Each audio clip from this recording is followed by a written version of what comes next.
Kaisar Naga yang tak terkalahkan. Bab 145, Kanibal. 2 kali lebih mendalam, Luli duduk bersila. Ia berkonsentrasi pada kultivasinya sejenak setelah menyadari kecepatan kultivasi di sini memang lebih cepat. Rasanya seperti ia sedang berkultivasi di ruangan kedai penjara surga. Luli membuka matanya dan memasang ekspresi tegas. Suan Qi antara langit dan bumi sangat dalam, yang berarti jika ada penduduk asli di sini, kecepatan kultivasi mereka juga akan 2 kali lebih cepat. Prajurit yang kuat dapat berevolusi dengan mudah. Sudah ada 3 dunia kecil yang terhubung dengan danau 1000 pulau. Si Bungkuk Tian berkata bahwa dunia-dunia kecil itu dihancurkan oleh para prajurit yang dipimpin oleh si tua penjara surga sendiri. Luli tidak tahu persis di alam mana si tua penjara surga berada, tetapi karena dia bisa menduduki peringkat 3 teratas dalam daftar Panglima Perang Gurun Utara, dia pastilah seorang ahli di puncak. Dengan kata lain, penduduk asli dunia kecil ini sangat kuat. Pasti ada prajurit dari alam abadi, jika bukan alam penguasa mulia, di sini. Namun, si Bungkuk Tian hanya berada di puncak alam kolam jiwa. Dia bahkan tidak bisa menghadapi prajurit dari alam roda takdir, apalagi alam abadi. Itu memang tindakan yang tidak dipikirkan dengan matang. Luli menghela napas dalam-dalam.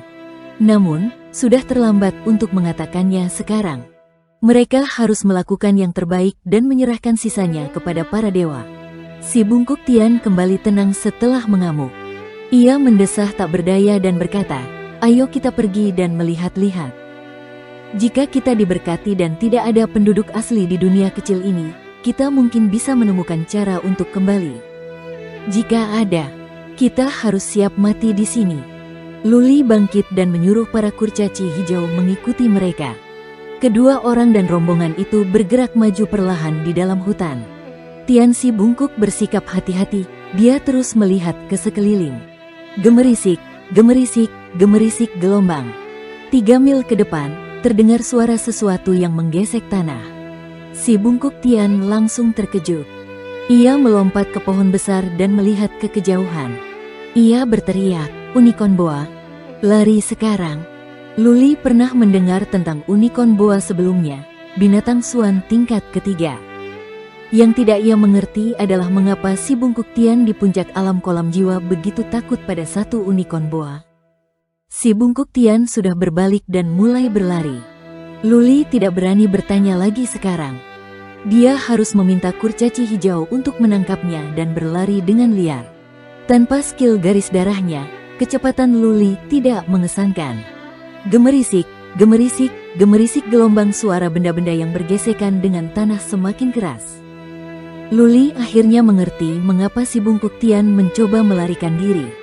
Bukan hanya ada satu suara di belakang mereka, tetapi beberapa suara. Itu menunjukkan bahwa setidaknya ada puluhan Unicorn Boa di belakang mereka. Mintalah Green Dwarf untuk menghalangi mereka. Kalian tidak bisa lolos seperti ini. Tian Si Bungkuk berteriak dari depan saat dia berhenti berlari sendirian. Luli menggertakkan giginya dan memerintahkan kurcaci hijau, "Pergi dan halangi binatang suan di belakang kita." Ada cacing jiwa di kepala kurcaci hijau yang membuat mereka tidak mungkin melanggar perintah pemiliknya. Ketakutan tampak di mata hijaunya, tetapi ia tetap harus berbalik dan berlari. Desir gelombang Luli tidak berani tinggal. Dia meraih kurcaci hijau yang lebih kuat dan berlari dengan bantuannya. Suara mendesis segera terdengar dari belakang mereka. Tidak lama kemudian, kurcaci hijau itu menjerit dengan sedih, pertanda buruk daripada baik-baik saja. Kurcaci itu mungkin dimangsa oleh Unicorn Boa. Luli mengendalikan kurcaci hijau untuk berlari dengan putus asa. Ia berlari sejauh lebih dari 10 mil sebelum melihat si Bungkuk Tian yang berdiri di atas pohon besar. Ia melihat sebentar dan berkata, "Mereka berhenti mengejar kita. Apa-apaan tempat ini? Kok bisa ada puluhan Unicorn Boa?" Semakin kuat binatang suan, semakin sedikit jumlahnya. Begitu pula dengan prajurit manusia. Memang, ada banyak binatang suan tingkat ketiga di dunia luar, tetapi ini adalah pertama kalinya si Bungkuk Tian melihat lusinan boa unicorn sekaligus. Luli merasa tertekan karena satu kurcaci hijau telah mati.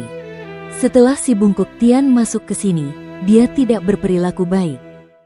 Kurcaci hijau hanya sebanyak ini.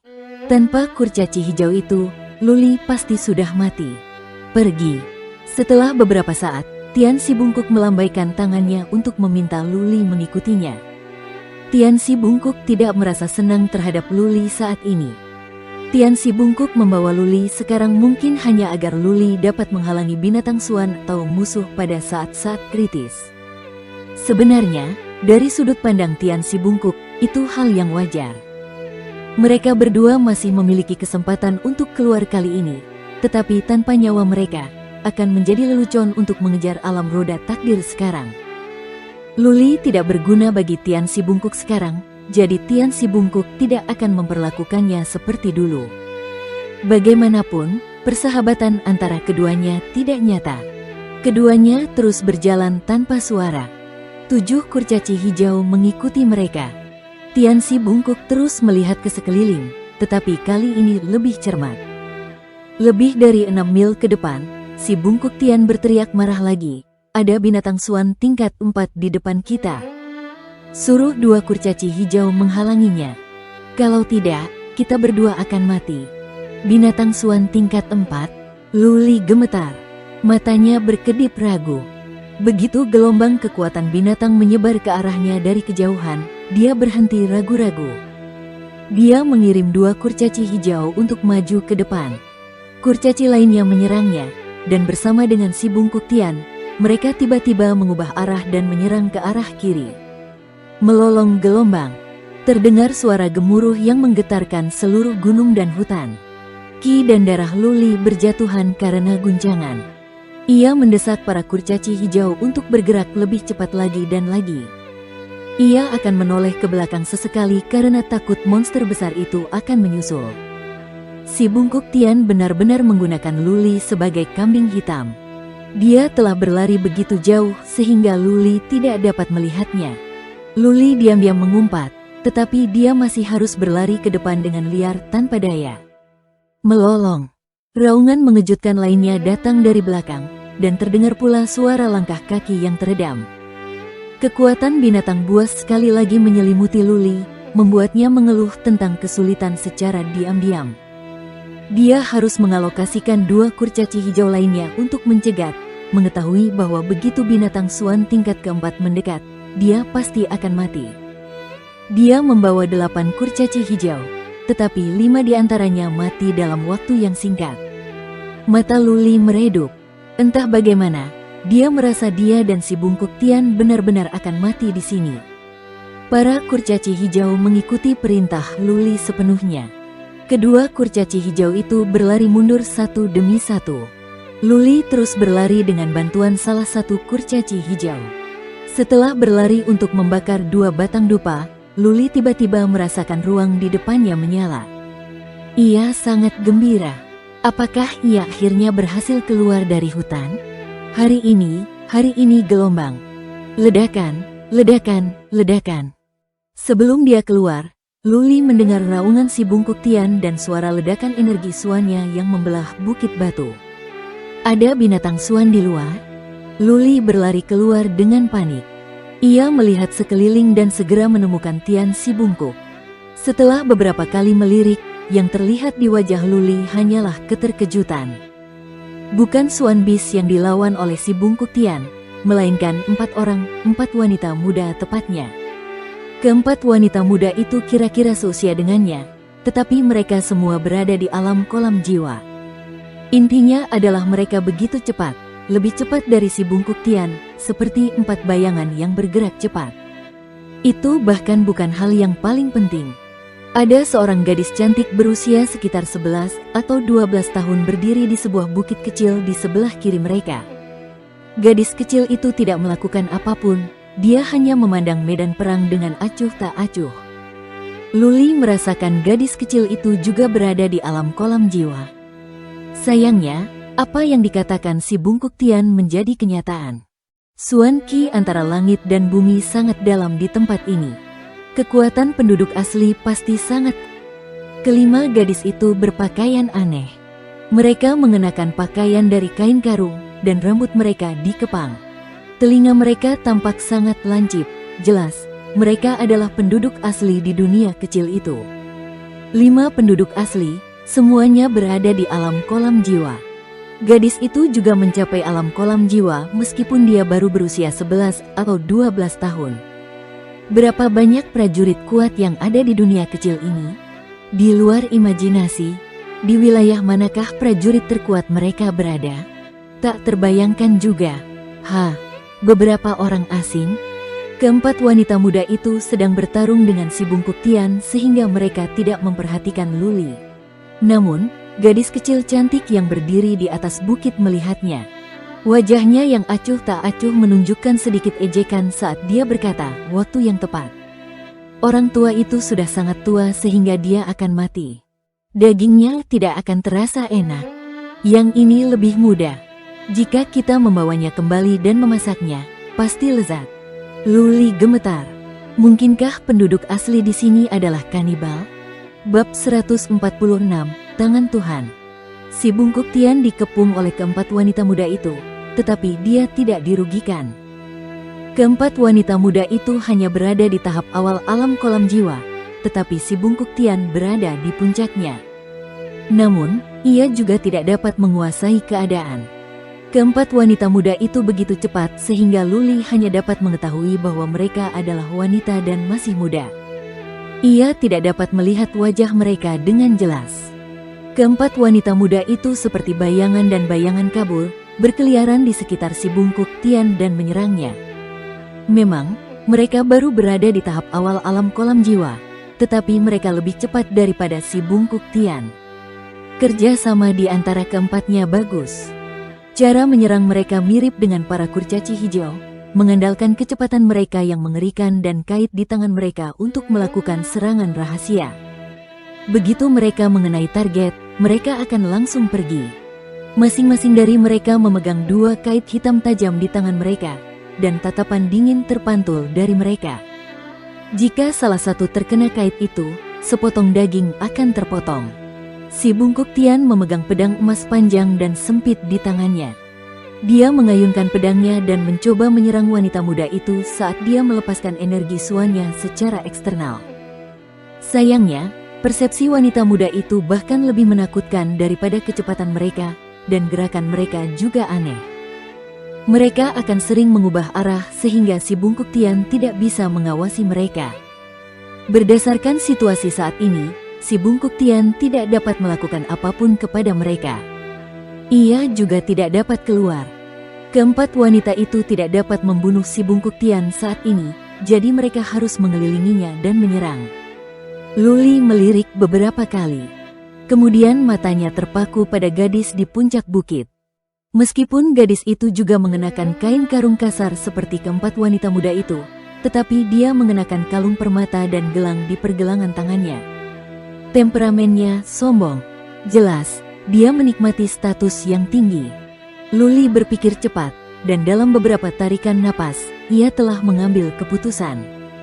Ia memutuskan untuk melakukan sesuatu untuk membantu Tian Si Bungkuk. Ia tahu bahwa begitu Tian Si Bungkuk meninggal, ia juga tidak akan bisa mempertahankan hidupnya. Ada 2 cara untuk menolong si Bungkuk Tian. Entah dia menyerang keempat wanita muda itu, atau dia bisa mengalahkan gadis di puncak bukit. Luli telah memilih yang terakhir. Gadis-gadis lebih mudah ditangani. Luli tidak berencana membunuh gadis itu. Sebaliknya, dia hanya menginginkannya sebagai sandera sehingga dia bisa mengancam keempat wanita muda itu. Tangkap gadis itu. Luli memerintahkan 3 kurcaci hijau di belakangnya. Dia sendiri meraih halberd langit perkasa dan bergegas maju seperti macan tutul. Serangga yang sangat kecil, dan kau ingin mengguncang dunia? Melihat 3 kurcaci hijau dan Luli mendatanginya, gadis muda itu sama sekali tidak takut. Sebaliknya, dia berbicara dengan nada mengejek. Keempat wanita muda yang bertarung melawan Tian Si Bungkuk menoleh ke arahnya tetapi tidak memedulikannya. Mereka terus bertempur melawan Tian Si Bungkuk. Swish gelombang. Ketiga kurcaci hijau itu melesat ke puncak bagaikan angin. Sepasang kait emas muncul di tangan gadis itu saat tubuhnya bersinar dalam cahaya hijau. Dia mengambil inisiatif dan terbang seperti angin sepoi-sepoi. Mendesis gelombang. Ketika dia mendekati kurcaci hijau pertama, secara mengejutkan, kalung dan gelangnya menyala dan kecepatannya meningkat drastis. Dia terbang melewati kurcaci hijau, kailnya mengiris perutnya. Kurcaci hijau menjerit kesakitan saat tanda darah yang dalam muncul di perutnya. Luli tercengang. Kecepatan gadis itu bahkan lebih cepat dari keempat wanita muda itu, dan kail yang digunakannya juga berbeda. Kail gadis itu berwarna emas dengan cahaya yang keluar darinya. Kail itu pasti sebanding dengan artefak Xuan yang kuat. Swish gelombang. Luli terdiam karena terkejut, tetapi tidak dengan gadis itu. Dia berlari cepat seperti angin, dan setiap kali dia melewati kurcaci hijau, dia akan meninggalkan luka pada mereka.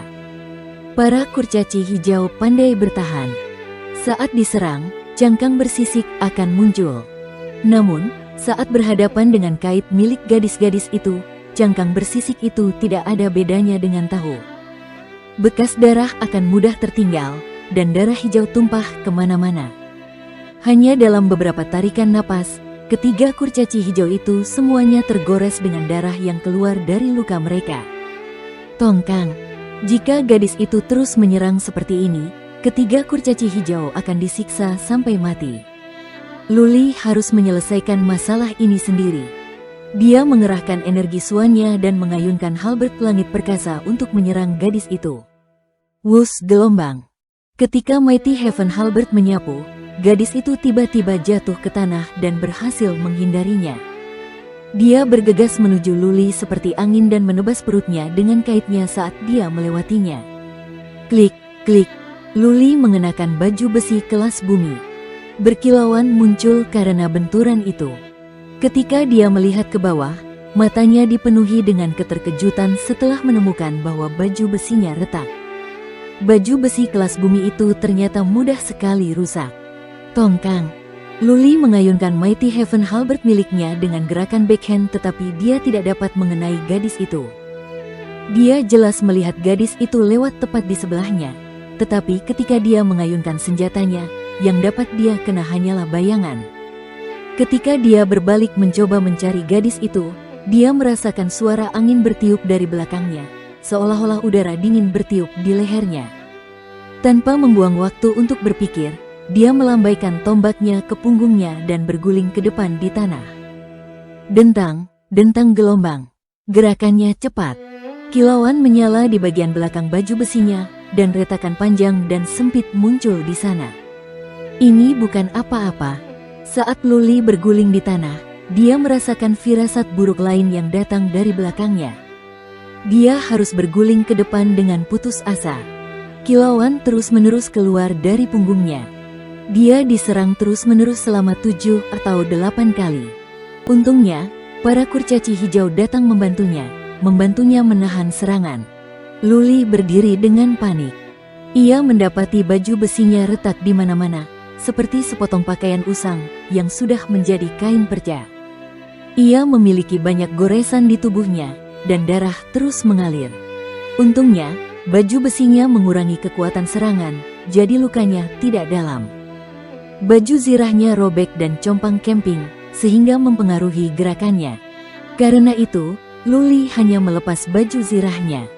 Karena pakaiannya juga robek, lebih dari separuh pola naga aneh di punggungnya pun terungkap, demikian pula liontin gigi binatang di lehernya. Namun, dia tidak punya baju ganti, belum lagi dia dalam situasi hidup dan mati. Sambil menggigit giginya, dia berteriak, darah terbakar. Ototnya membengkak dengan kecepatan yang terlihat oleh mata telanjang. Pupil matanya berubah menjadi perak saat pola naga di punggungnya berkilau dalam cahaya perak. Dia meraih pelet penyembuh dan menelannya, dan pada gilirannya, liontin gigi binatang di lehernya mulai bersinar perlahan. Ini adalah saat yang kritis. Dia tidak punya pilihan lain selain meletakkan semua kartunya di atas meja. Jika dia berani menyimpan lebih banyak kekuatan, mungkin dia akan dibelah oleh gadis kecil itu sedetik kemudian. Wah gelombang. Di depannya, Seekor kurcaci hijau tergores di lehernya oleh Kyle. Setelah menjerit, ia jatuh ke tanah dan mulai bergerak-gerak sementara darah keluar dari mulutnya seperti air mancur. Jelas, ia tidak akan hidup. Membunuh. Luli tidak ragu lagi dan tidak khawatir lagi. Gadis itu terlalu kuat. Dia tidak boleh memperlakukannya seperti gadis kecil, tetapi seperti musuh sehingga dia bisa bersikap tanpa ampun. Jika dia tidak bisa membunuh gadis itu, dialah yang akan mati. Sementara gadis itu berkeliaran dan bertarung melawan dua kurcaci hijau lainnya, Luli bergegas mendekat. Tidak ada emosi yang terlihat di pupil matanya yang berwarna perak, seolah-olah dia seperti binatang suan berbentuk manusia yang kejam. Ledakan gelombang. Gadis itu bergerak ke samping dan membuat luka yang dalam di leher kurcaci hijau lainnya. Luli sudah dekat dengannya, tetapi dia tidak peduli. Baginya, Luli terlalu lemah. Swish gelombang. Luli menahan kecepatannya. Saat dia sudah cukup dekat dengan gadis itu, dia tiba-tiba mempercepat langkahnya. Mighty Heaven Halberd menebas tubuh gadis itu seperti bayangan. Gadis itu hendak membunuh kurcaci hijau yang tersisa ketika dia merasakan ada yang tidak beres. Dia menoleh ke belakang dan melihat mata perak Luli dan tombak langit perkasa miliknya bergerak secepat kilat. Ketakutan muncul di matanya saat dia berteriak keras, "Bodoh, selamatkan aku." Ledakan. Sebuah bukit kecil tiba-tiba meledak, menyebabkan tanah dan batu beterbangan. Sebuah tangan besar terjulur dari dalam bukit kecil itu, dengan jari-jari setebal tangan Luli. Tangan besar itu bagaikan tangan dewa. Ia menembus tanah dan meraih Mighty Heaven Halberd milik Luli. Kemudian, tangan itu tiba-tiba mengerahkan kekuatannya, dan artefak suan kelas bumi, Mighty Heaven Halberd, langsung hancur berkeping-keping.